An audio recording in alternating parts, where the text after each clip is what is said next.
The UK Labour government is absolutely collapsing, and Keir Starmer is in shambles after the most embarrassing thing happened. His deputy prime minister, Angela Rayner, the lady who owns a million houses, resigned due to her being a tax dodger, an absolute tax dodger. Labour are officially collapsing. Now listen, you need to take joy where you can, and this is an absolutely a joyous occasion, a day of victory that this absolute insane maniacal lady is out of office. Thank God, and thank God it makes Keir Starmer look all the worse. So let's get into it, boys. Make sure you like the video so that YouTube counts your view as a view, and subscribe to see more of this kind of nonsense. I'll keep you updated daily with victories every day, boys. Let's get into it. As the tax dodger departs, oh my, dude, the tax dodger, that's insane.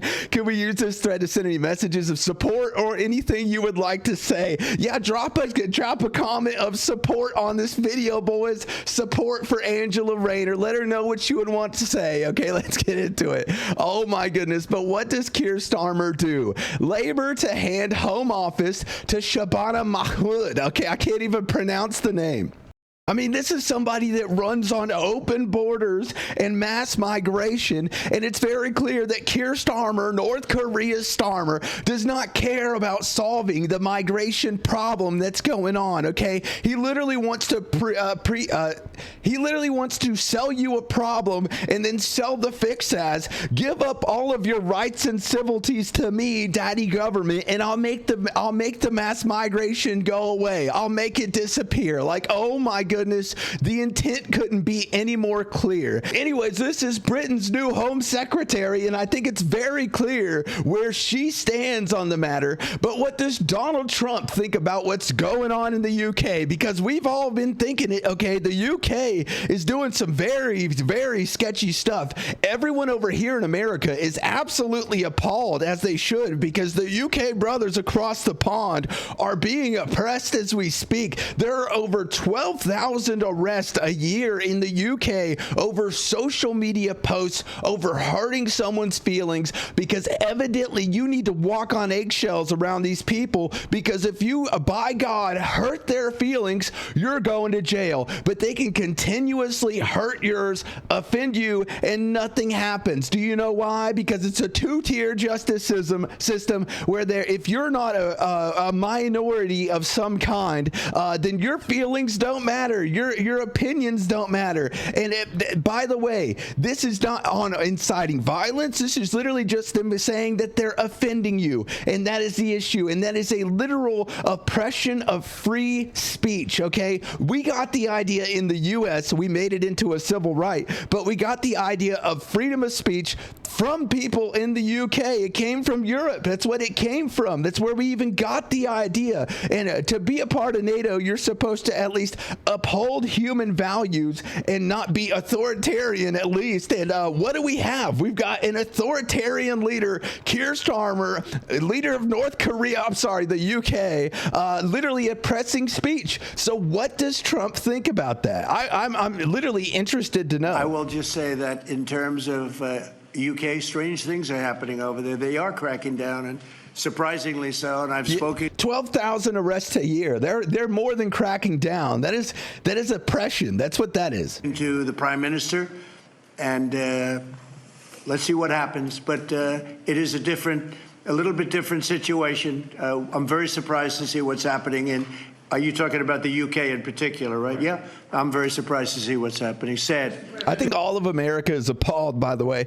Every single American, I'm sure if you're viewing this and you're an American, you are appalled as well, dude. You're looking at this and you're like, what the fuck is going on? Because that's what's going to happen in the U.S. The UK is like the canary in the mine, okay? What laws get passed in the UK will eventually make its way over here. It's very serious. For the longest time, the UK has been considered the canary in the mine, and it's sitting there chirping. It's sitting there chirping it's saying gas, gas, gas, and we're all sitting here looking scared for our lives while the UK is running an authoritarian regime. I mean, I honestly, I want to see Trump harder on this. I do. It's not a good thing. Yeah, please. No, it's not. It's not. And it needs harder language. But you guys all remember Nigel Farage, right? Nigel Farage, who was berated by Keir Starmer after coming home from the U.S., where he literally pleaded to U.S. Congress to do something about the UK oppressing the freedom of speech, because they are. They absolutely are. And he was called a traitor and unpatriotic by Keir Starmer. This is Keir Starmer absolutely berating Nigel Farage just for trying to stand up for UK citizens' freedom of speech. The honourable member for Clacton is not here representing his constituencies in the House that he was elected to. No, he's flown to America to badmouth and talk down our country. To tell the truth, brother. And worse than that, Mr. Speaker, if you can believe it, he's gone there to lobby the Americans to impose sanctions on this country. No, he didn't. That's a full-blown lie. That is an absolute lie. He never lobbied for sanctions at all, by the way. I think that we should. I think that we should absolutely sanction Keir Starmer, and we should do it like immediately. But Nigel Farage never once said that. Country, which will harm working people. He talks about harming people like tariffs will harm working people. You know what harms working people? Flooding your country with millions upon millions of people from countries that hate you, that hate UK citizens. They hate them. That is not something that is, helpful towards your people. That is you directly trying to terrorize your people. You cannot get more unpatriotic than that. What a weasel, dude. Calling him unpatriotic. This is what Nigel Farage said that upset him so much. So let's get into it. I'm delighted to reacquaint with the charming Mr. Raskin. That was delightful testimony you gave me earlier on with your speech. But hey, that's fine. You can say what you like. I don't care. Because that's what free speech is. And in a sense, this has all been going wrong now for a couple of decades. We've kind of forgotten the Voltairean principles that we'll fight and defend to the death your right to say something that we fundamentally disagree with. That is the absolute... Yeah, that's what freedom of speech is. Somebody can say something that directly offends you because you have to. You have to allow speech that you don't like. Otherwise, it will. You're oppressing free speech. That's the point of free speech. Okay, that's absolutely the point of free speech. Foundation, if you think about it, of free speech, of democracy, of living in freedom. It's kind of why we fought 2 world wars at massive, massive cost to defend that very principle for ourselves and for many, many others around the country. And I first became worried about all this with cancel culture. You know, the idea that we can't have this speaker go to a university because some people might be offended by what he or she have to say. Cancel culture was appalling. That there is not a parent in the United Kingdom, and I would guess it's the same for America too, that is not concerned about content their children as minors can find on the internet. Yep. Not a single parent that is not concerned about this. But at the moment, we're not finding the right solutions. I do myself. No. Censoring adults and taking away legal content is not the answer to quote unquote protect the kids. It's very clear they don't care about protecting children anymore, and they never did. I mean, the answer to mass migration, which they're causing, by the way, the Keir Starmer's answer to that was digital forced mandatory ID for everyone, for everything. You'll need it to buy, sell, and trade. You'll need it to go on the internet. You'll need it for everything. That was his answer. Oppress the UK citizens more. I mean, if you can't tell what his intention is and that Keir Starmer is an absolute sellout, then I don't know what will show that to you. Begin to think that hardware might be one of the solutions. That laptops, that handsets could be programmed so that many, many apps and many, many services simply aren't available from these devices. Yep. But what we've done is to go down the legislative route. And it's extraordinary that, I come from the land of Magna Carta. I come from the land that gave us the mother of parliaments. And it doesn't give me any great joy to be sitting in America and describing the really awful authoritarian situation. Yeah, it's authoritarian. That we have now. It is. Keir Starmer is running an authoritarian regime in the UK right now. It is oppressive, and at best, I think it is getting closer to the CCP by the day. I think there are freedoms that the CCP has for their citizens that UK doesn't. If I'm going to be honest, I think a Chinese citizen can say something that probably offends a certain minority and not go to jail, where in the UK you can't. So, I mean, draw that conclusion. Now sunk into. J.D. Vance did us all a service at the Munich Security Conference back in February this year. He really got this debate that speech was up and awesome. running, and it's a vital one. We've run on since then.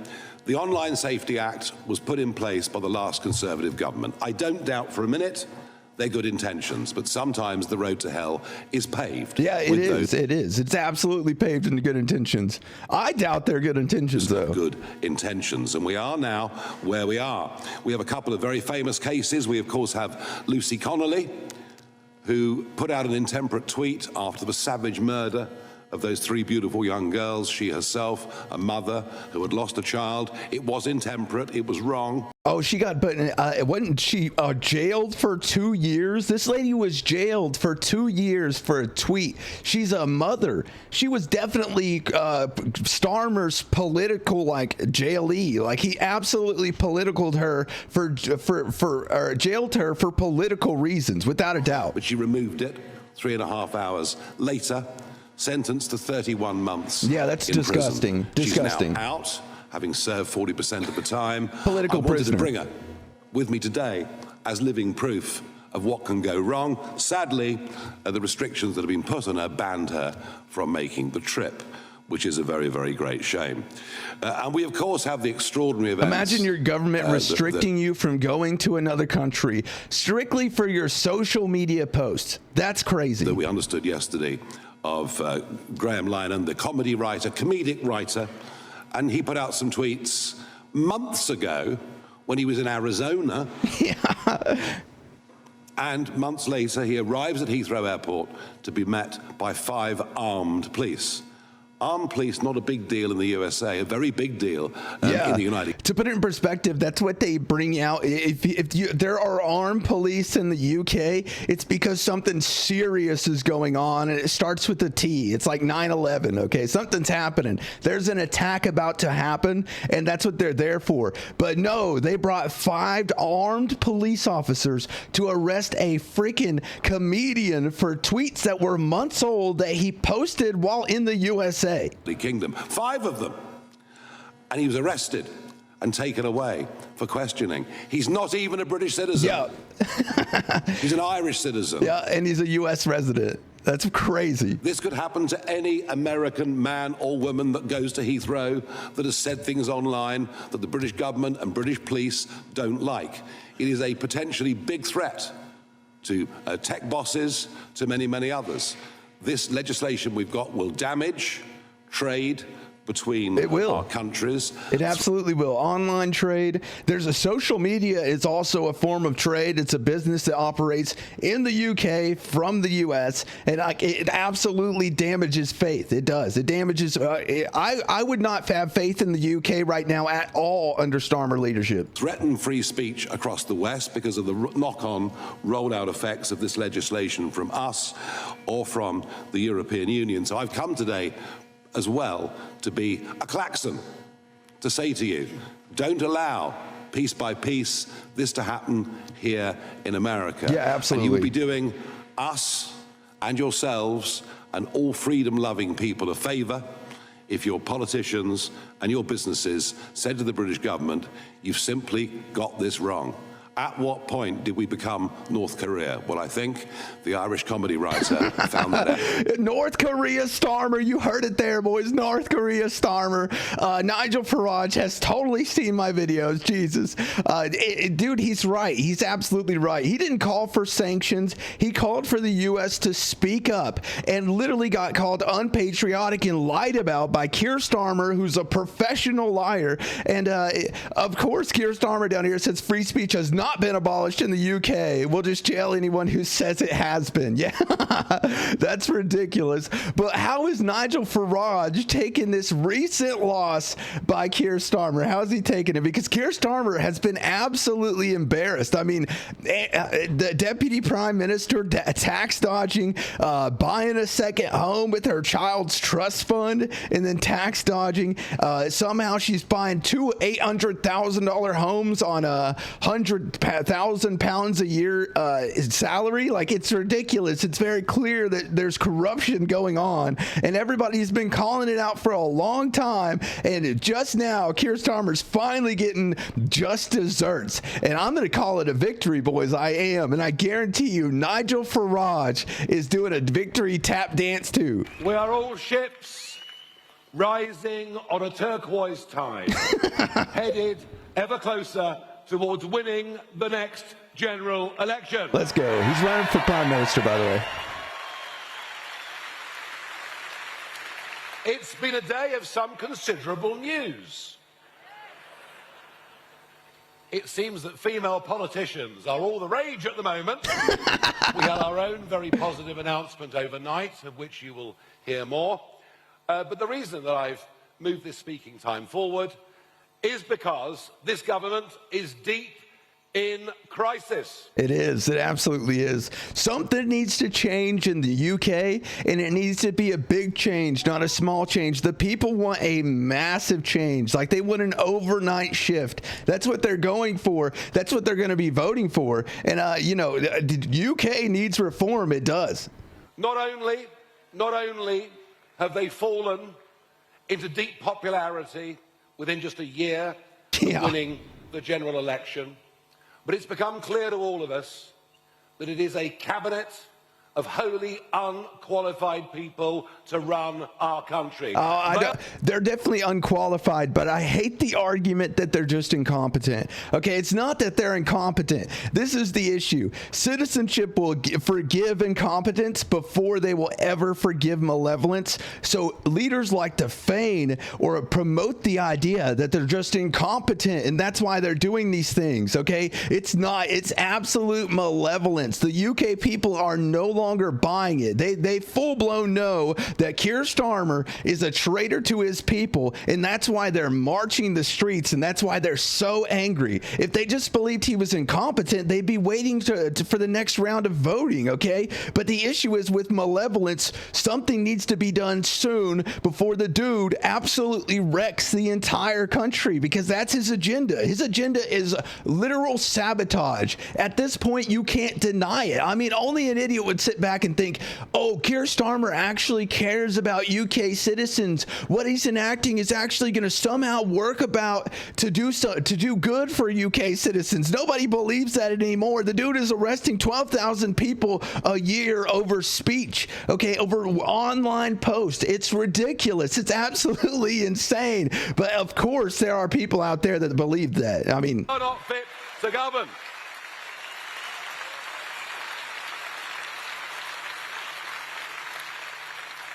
I suppose we're lucky in one way that at least the Chancellor was a senior economist at the Bank of England for 10 years. Oh, God. He knew that was a good and that one. the business secretary is a fully qualified solicitor. A fully qualified solicitor. And that the Deputy Prime Minister Oh, here it comes. and Housing Secretary, Housing Secretary, let's go. until half an hour ago, Oh, what a day, boys. A day of rejoice.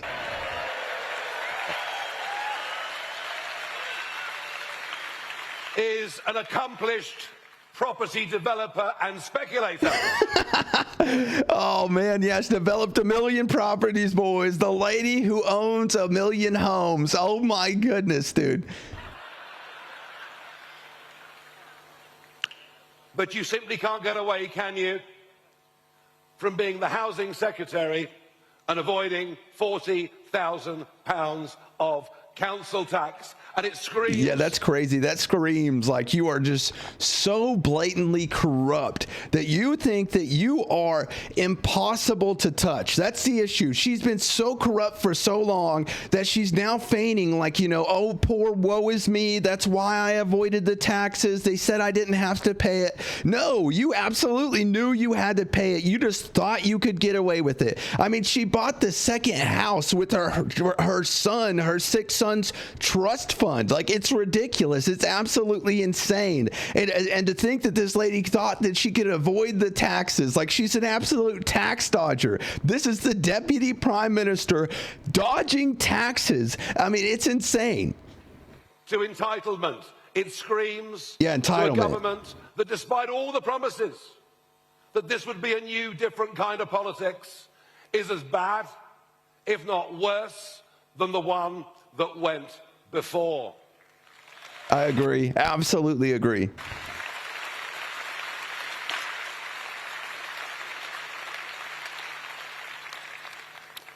We've been told that right now the Prime Minister is organising a reshuffle.